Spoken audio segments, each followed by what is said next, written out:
How's everybody doing out there? It's Drake's Comics. This video will be called How to Start Collecting Comics Part 1. If you're just tuning into one of my videos, if you go back and look, I've got a couple other videos posted on this channel. I just started it. The first one was an introduction with a mail call and a quick brief overview of what my plan was. My plan was to start a series of videos going in depth about how to get into the hobby of collecting collectibles, mainly comic books, but also statues, toys, art, based on the sequential art medium of comic books and the artists and writers. There's a couple questions that you got to ask yourself when you want to start collecting. It's, what do I want to buy, and why am I buying it? The what do I want to buy is a really important question, and the why am I buying it is another really important question. The why am I buying it is, do I want to read the books? Is there something did I see a movie? Did you see a movie, and maybe the latest Spider-Man movie, or maybe the Guardians of the Galaxy, or maybe it was Avengers Endgame and Infinity War? That's been two massive movies. Those two gross so much money at the box office that they've really brought a lot of younger people into the comic book realm that before were just watching cartoons and doing that kind of thing. So if you got to ask why do I want to start buying comics? Why do I want to collect comics? Is it a particular character? Maybe you like the art. Maybe you really want to learn more about the characters and you were into it for the stories. So there's a couple different ways to attack it. Why am I buying is a big question. Some people buy just because they like the art. I got a buddy of mine. He loves Batman stuff. He loves Todd McFarlane. He loves Spawn books. But he really doesn't read the books. He just wants them for the art and the covers. And he displays them on his wall. He loves it. He's got a pretty solid collection going right now, at least from what he's bought from me. Then there's some people that want to read the books and they want every single issue. They want to start here at this point, and they're going to pick, this is the story arc of where I want to start with this character, and I'm going to read everything forward of that character. And then later I might go and get some stuff back before that. So that's another way. Then you got the people out there that want to collect a number of things, but they want everything by that. So, and then some people buy because they want it as an investment. They see it as a possibility to make money down the road on resale. A lot of comics, especially the further back you go, because of how hard they are to get in high grade shape. High grade shape, I mean really nice condition. So that's why older comics are so high dollar, because you're talking about a time frame where there weren't really comic book shops. Most stuff in a newsstand. People didn't really put them in bags and boards and didn't protect them. But we'll talk about all that in later videos about how to store your comics, how to keep them, and how to preserve them condition wise, so that you're not just investing money and then losing money because you're not properly taking care of them. So why am I buying? Personally, I buy stuff for multiple reasons. I've been selling comics as a dealer and a retailer on my own since 1998, and I buy a lot of stuff to resell. I look for things that I like. First and foremost, there's a lot of stuff that's out there that's very, very hot and very popular that I don't buy because I personally don't like it. That doesn't mean there's anything wrong with it. If I had a customer or someone would contact me and go, hey, I'm looking for this title, and it was a book or a title or a character or something that I don't personally like, I would still go track down the stuff for the customer, because that's the business I'm in. So I would have to do what I need to do. But for what I'm buying that I have in stock, I buy stuff that I like. I buy stuff that if I couldn't end up selling it, I'd be okay keeping it. Because really, that's the name of the game. If you're flipping books and toys and stuff, you buy stuff that if you got stuck with it, you're okay with it because you like what you got stuck with. So if you're buying just to read the books, I would tell you to start investigating the characters and the storylines that you're interested in reading. And you don't necessarily have to go buy high dollar back issues for that. In most of the cases, you can buy trade paperbacks, collected hardcovers, and really nice bookshelf edition books that you can get at a way less price and collect some really epic stories without having to spend a fortune on them. For example, you can get trade paperbacks of like the current popular TV show, The Sandman. You can even do hardcovers if you don't want to spend on like Batman Long Halloween. If you don't want to buy the 13 issue series, which goes for about $150 now for the individual issues, you can get this for about $30 and save yourself a ton of money. And it looks great. It's a great bookshelf book, and you get the story and you get the art. Now that's if you just want to read the books.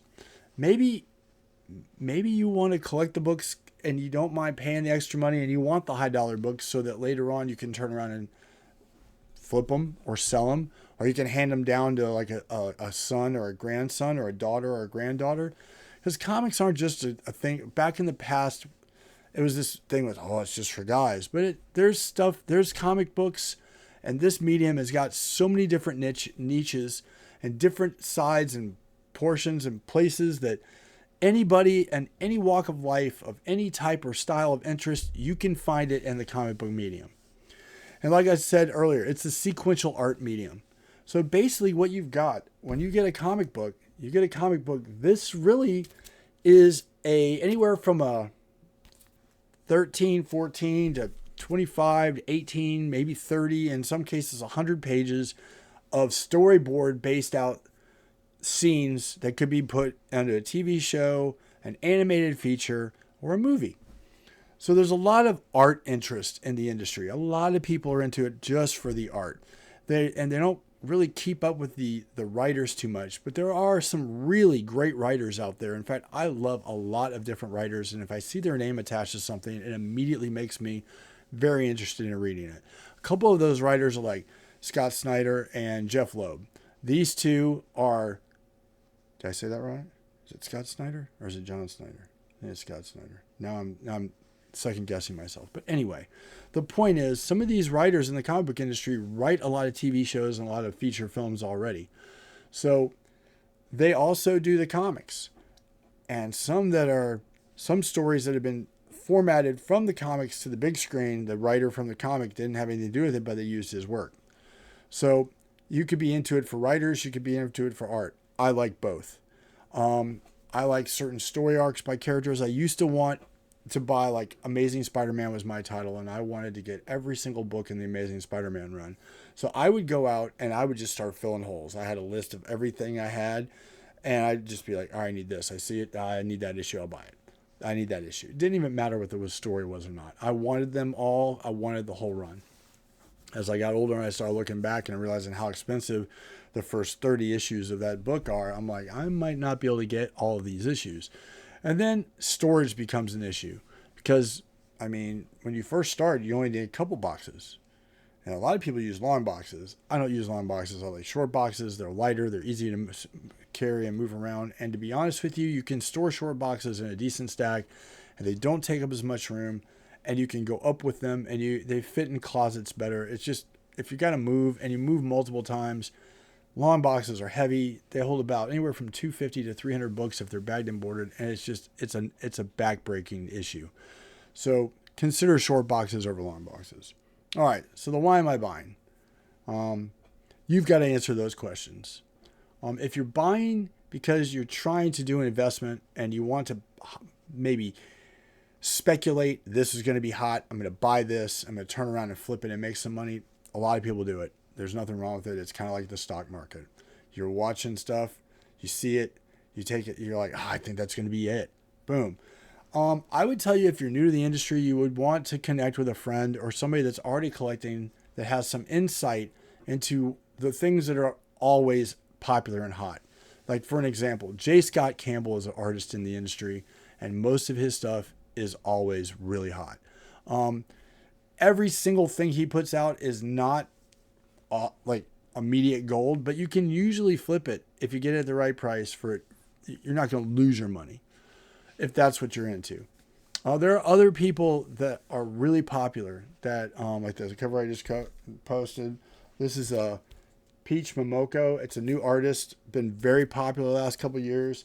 That stuff has been amazing.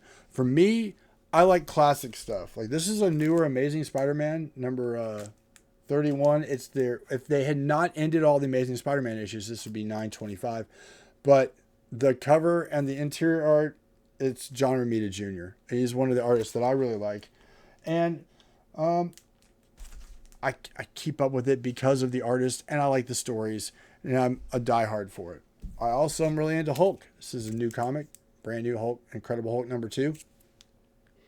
This is a $3.99 cover price. That's the other side of this. Like this Amazing Spider-Man, this book was $9.99. Now it's a huge, thick book, and you get a lot of issue here. I'd say it's close to 30, 40 pages.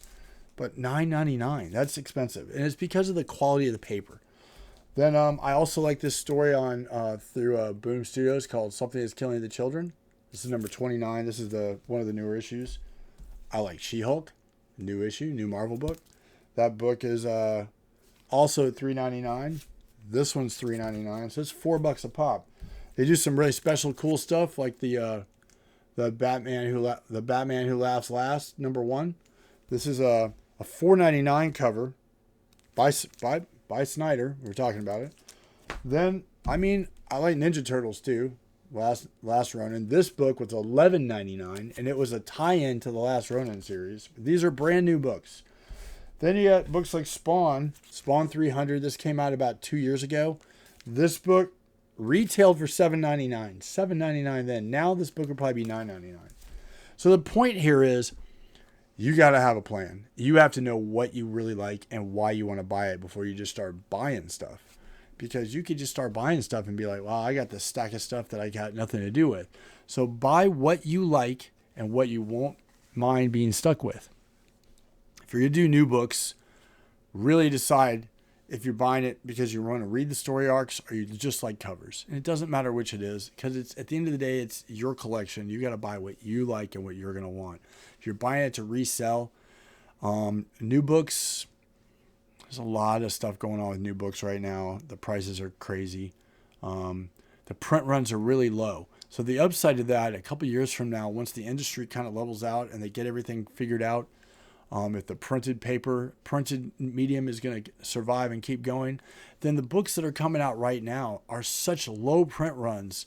You almost can't go wrong unless you're just buying some offbeat title that nobody at all ever cares about. But if you're going with popular characters, and that's what most people are into, are the popular characters. But you don't have to be. You can like whatever it is you like, you should buy that. All right. Then what to buy?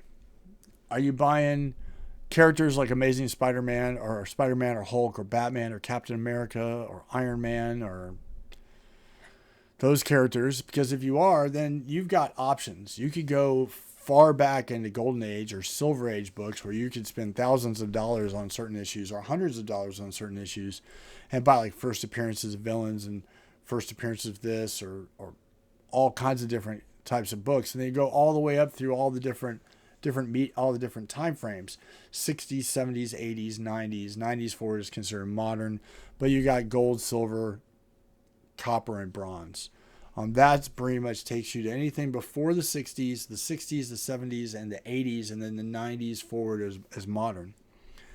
But I mentioned in the introduction video that, a price guide or access to like comicpriceguide.com, set up a free account just so you can check stuff out. Or another thing that's really great for gauging value and price wise is just Googling what you're looking for and then go under shopping. You're going to have eBay stuff pop up. You're going to have Mercari stuff pop up. You're going to have Whatnot stuff pop up. You're going to have all these different sites. You have a bunch of independent dealers pop up. This helps you kind of gauge a middle ground. That's why I said in the last video, the Overstreet Price Guide was a great starting point because it's kind of in the middle. Because unless it's super hot, eBay tends to be a little lower price than when you go to a convention or a comic book shop. If you go to a shop or convention, since you're not having to get it shipped to you and pay the shipping, the prices are a little bit higher, but at least you see and hold in hand what you got, and you don't have to wait for it to get to you. You got it right there. You buy it on eBay. There's fees involved. The dealer has a bottom line, and you only have pictures, and you're not 100% sure what you're seeing sometimes. So it's a little bit of a gamble. So I would tell you, build inroads with dealers and people that you buy from. Ask a lot of questions. be respectful and understand that sometimes you're not going to get it at the price you want it at, and you might have to wait, or you might have to spend a little more than you want to. But don't be afraid to not spend the money. If you're looking like me right now, I'm looking for an Amazing Spider-Man 238. It's the first Hobgoblin. It's a book that I really want. And it's a book that has, for me, one of the early Amazing Spider-Mans when I was a kid I got was issue 239, which is the second appearance, and I had a copy of 238. I sold it to a friend, and now I've been looking at raw copies and graded copies. Graded are ones that are graded and put in a plastic case with a grade on it, and if you're buying it online, it makes it great because then you know what you're getting. Tends to be a little more expensive because of the guarantee, and in the plastic case, it makes it to you better. If you pop it out of there, it is what it is, but if you damage it, you can't just pop it back in there and say, hey, this is what it is then. You'd have to resend it to get it recertified. And as I mentioned in my earlier video, grading is subjective. Everybody's got kind of different take and different ideas on grading. So the what to buy and how and why am I buying. So if it's art, figure out what artists you like, do some searches, talk to some friends that are into comics, and figure out what those artists that you like have done, and then start looking at, are you only interested in covers? Do you want early stuff? You just need to do some research on what you're interested in before you just start buying. That way you can get some better knowledge. And then if you only want to read, consider trade paperbacks or hardcovers. They're not a bad way to go. Value. Value is important. So not everything you buy is going to hold its value. Some stuff will, and it kind of peaks and valleys. So with the movies, a lot of the stuff peaks, but if the movie was really bad, it hits a point and stops for a minute. But otherwise, there's some stuff that just holds value, and it might dip a little bit, but it doesn't dip too much. It's a pretty stable deal, unless you're dealing in books that were printed in the hundreds of thousands or the millions, which is a lot of early Image books in the 90s, and that mid to late 90s, early mid late 90s, because there was a boom then, and you had printed so many books. So like early Spawn issues, early Venom appearances, a lot, first Deadpool, that kind of stuff. Those books are some of the highest printed books ever. And there's tons of them, which amazes me that some of those books hold a massive value when you are looking to get the book, that you can spend what you do for them. So a lot of times though, even with all the education and knowledge and information about keeping comics in high grade shape, there's still been times that people have not taken care of books. And you go on eBay and you'll see people post a book that says like new, and you zoom in on it and it is just trashed, and they want premium prices. Remember, at the end of the day, you can ask whatever you want to ask for what you're selling. The end of the day is you don't have to buy it. You don't. No point badgering a dealer or a private collector who's decided, hey, I want to sell this. If they can sell it for what they're asking for, that's great for them.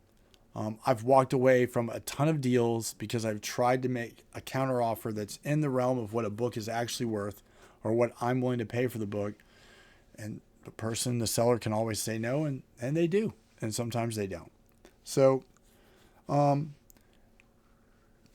figure out what your price range is, and then look at what you're looking for. On the grade side, if you're buying older books, if you're looking at that, if that's what you want, then just understand that you have to forget the grades. Forget 9.8, 9.6, 9.4. Forget 4. Forget 5. Don't worry about the grade.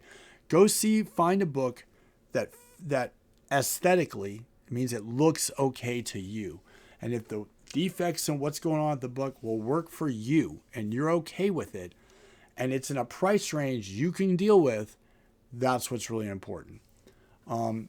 Then after the fact, if you get it at the right price, maybe get a dealer to tell you, hey, am I paying too much for what I'm looking at here? Is it okay to offer less? It's always okay to offer less. dealers usually have wiggle room in what they priced at, and they do it on purpose, especially if you're buying on eBay. I do a lot of sales on eBay, and I usually have a little buffer in what I've done. So if one of my customers comes in there and is like, hey, I would like, it sends me an offer, I've got room to work. That way I'm just not have a best offer and just instantly declining. I've come to so many posts there where it says best offer, and I make an offer that's reasonable in a range of what I see, and it's automatically declined. And then I make another one that's automatically declined. And I get within like $8 or $9 of where it was. I'm like, well, why did you even have a best offer here if you weren't really interested in a best offer and you only have this little bit of room? If that was the case, you should just post it at that lower amount and not had a best offer. So if you're buying because you want to resell, that gets tricky. It really does, because you have to know why and why stuff is going to be hot and why it's not. First appearances of characters are great. Number ones are great. So, I want to say alternate the variant covers are great, but it really depends on the artist. Depends on the artist and the character. A lot of it has to do with what's going on with the book. And sometimes you have to be in the know and be reading or at least up on current events or be watching people that are forecasting certain things so you can understand what's going on. It gets difficult. On this channel, I plan on trying to help explain some of that and work some of that out. So I don't want this to go super long. I think I've been on here too long already, but that gives you just an overview on what to buy and why to buy. I buy both new and old books, and I'm going to put the next part, I'll go over and show some other varying types of books and different raw. I don't have a lot of graded books at the moment. I don't generally buy graded books, but we're going to talk about raw versus graded, the pros and cons to both. That'll be the next video. And we're just going to keep going over what we're going to buy and why we're buying it and how the value works and how the pricing and all that works. And also we're going to start talking about conditions of books. I hope this has helps somebody, and I hope that was helpful. A lot of it is up to the collector, meaning you, what you really are into and what you like and what it is that brought you in to even considering collecting in the first place. I would tell you, go into a shop, look around, look at some comics, maybe go online and browse some stuff. Don't worry about if it's the most popular book or it's going to be worth something. Go find something that looks like something you're interested in and give it a whirl. And I would tell you that if you're only buying for the art, some of the stories have some really great, and you should consider for more than just art. But if you're only in it for the art, there's nothing wrong with that. If you're a young artist wanting to buy different books to get ideas and inspired for the medium, I think that's a great idea. Anyway, that's going to be it for tonight or for today. Tune in, subscribe, like. Thanks for being here. Comment below if you have any questions about what I talked about, if you don't agree with anything I said, or if you have suggestions on what new collectors, because I've got a couple people that have asked me about how to start buying and what they should do and how they should approach the hobby. So if you have any suggestions or things that you did when you started collecting, put it down below. We all made mistakes. We all spent too much money. We all spent money on things that were like, well, I'm storing this and I really would rather have the space bag. So just my biggest advice is buy what you like and buy what you don't mind being stuck with. That's the biggest thing. So until next time, Drake out. Like, share, subscribe. Thanks for being here. And I'll have some other content up soon. Thank you.